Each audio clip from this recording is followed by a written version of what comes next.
10 வருஷம் ஆயிடுச்சு. 10 வருஷம் வரல இன்னும் சிபிஐ எஃப்ஐஆர் கூட போல என்கொயரி பண்ணுறாங்க.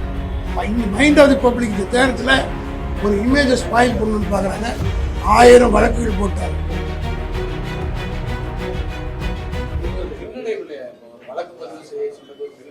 அது எப்படி பின்வழியும்? சிபிஐ வழக்கு போட்டு சிபிஐ விசாரணை பண்ணோன்னு சொன்ன எடப்பாடியே தொடர்ந்து சீஃப் மினிஸ்டர் இருந்தாரா இல்லையாப்போ? இருந்தாரா இல்லையா? பின்னடைவுன்னு இல்லை தம்பி. அதாவது அவங்க எஃப்ஐஆர் போட சொல்லி கோர்ட்டில் சொல்லியிருக்கிறாங்க.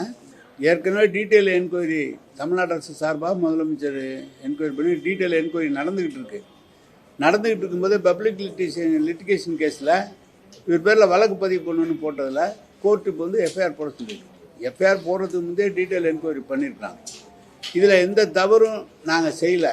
அதனால் வந்து உரிய நீதிமன்றத்தில் அணுகி இதிலும் நாங்கள் எந்த குற்றமும் இல்லை என்று நிரூபித்து வெளியே வருவோம். அதுதான் விஷயம். இல்லை, அது எங்களை நோட்டீஸே கொடுக்கல. யாருமே கேட்க முடியாது. என்கொயரி எப்படின்றது இன்வெஸ்டிகேஷன் இஸ் கோயிங் ஆன். யாருமே இன்டர்வியூ ஆக முடியாது. இன்வெஸ்டிகேஷனுக்கு தனி கோர்ஸ், அது பல விதமான மெத்தடாலஜி இருக்கும். அந்த மெத்தடாலஜிலேயே நோபடி கேன் கொஸ்டின்.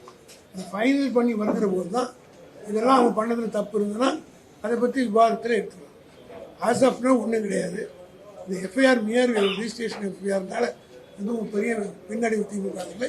ஏற்கனவே இது குறித்து பிரச்சனை வந்து நேரு குறிப்பிட்டதை போல detail enquiry is going on.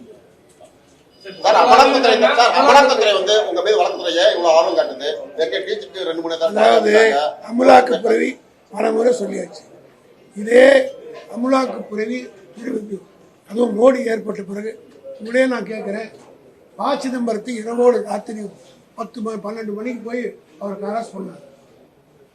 100 நாள் உள்ள வச்சார். இதுவரையில் அந்த வழக்கில் ஏதாவது டெவலப்மெண்ட் இருக்கா? டு ஹாரஸ் பப்ளிக் மத்தியில் ஒரு இமேஜை கெடுப்பதற்கு இப்போ தேர்தலில் இந்த தேர்தலில் தளபதி மு.க. ஸ்டாலினுடைய செல்வாக்கு நாளுக்கு நாள் உயர்ந்து கொண்டே போகுது. திமுகவுக்கு கூடுதலாக வந்துகிட்டே இருக்கு. நான் ஒரே கேள்வி கேட்குறேன், இதே இடி தானே நம்ம ப. சிதம்பரத்தை அரெஸ்ட் பண்ணி 100 நாள் உள்ள வச்சாங்களா இல்லையா? அதுக்கு பிறகு what is the development? 3 years ஆயிடுச்சு. அதே போல் சிபிஐக்கு 570 கோடி ரூபாய் 2016ஆம் ஆண்டு நடு ரோட்டில் 570 கோடி கண்டெய்னர் லாரியில் பிடிச்சி திராவிட முன்னேற்ற கழகத்தில் வழக்கு போட்டு சுப்ரீம் சிபிஐ என்கொயரி ஆகி 16ல் இந்த எத்தனை வருஷம்? 10 வருஷம் ஆகிப்போச்சு. 10 வருஷம் வரல இன்னும் சிபிஐ எஃப்ஐஆர் கூட போல என்கொயரி பண்ணல. மைண்ட் ஆஃப் தி பப்ளிக் இந்த தேரத்தில் ஒரு இமேஜை ஸ்பாயில் பண்ணணும்னு பார்க்குறாங்க. 1000 வழக்குகள் போட்டார். இதை விட கடுமையான வழக்குகள்லாம் எங்கள் மீது போட்டு நாங்கள் தாண்டி வெற்றி பெற்று வெற்றி தொடி நாட்டிட்டு வந்திருக்காங்க. 41 தொகுதிக்கு பொறுப்பாளராக தலைவரால் நியமிக்கப்பட்டவர் தான் KN நேரு. 41 தொகுதியிலும் மிகப்பெரிய வெற்றி பெறக்கூடிய அளவுக்கு ஒரு களத்தை சரிபடுத்தி வச்சிருக்கிறார். என்ற பொறாமையில் வயிற்றெரிச்சலில் பாஜக அரசு டெல்லியில் உட்கார்ந்து கொண்டிருப்பவர்கள் இங்கே இருக்கிற எடப்பாடியுடைய பேச்சு கேட்டுக்கொண்டு செயல்படுகிறார்கள். நிச்சயமாக தேர்தலில் மிகப்பெரிய அடி அவர்கள் விழப்போகிறது. சட்ட ரீதியாக வந்து நேரு பொறுத்த மட்டும் பல வழக்குகளை சந்தித்து சட்ட ரீதியாக வெற்றி கொடி நாட்டி வந்திருக்கார். இது ஒன்று இல்லை. ஆப்டால் இது சொல்லி எந்த சோதனை வந்தாலும் அவர் ஏற்கனவே பல முறை ஜெயிலுக்கு போயிட்டு வந்தார். பல முறை சரி நீங்க கேட்கறது அவங்க வழக்க சட்ட ரீதியா இதை சந்திச்சு உரிய கோர்ட்டுக்கு போய் நாங்க வெளியே வருவோம். அதனால அவர் நேருவை பொறுத்த மட்டும் இது போல அச்சத்துக்கோ இந்த மாதிரி துன்புறத்துக்கோ பயப்படக்கூடியவர்கள் தட்ட அடிக்க தான் பந்து உண்டும். அது மாதிரி நேரு நீங்க அழிக்க நினைக்க அவர் துன்புறுத்த இன்னும் தீவிரமாக தான் பணியாற்றுவதை தவிர அவருடைய பணியில் எந்த விதமான சோறு.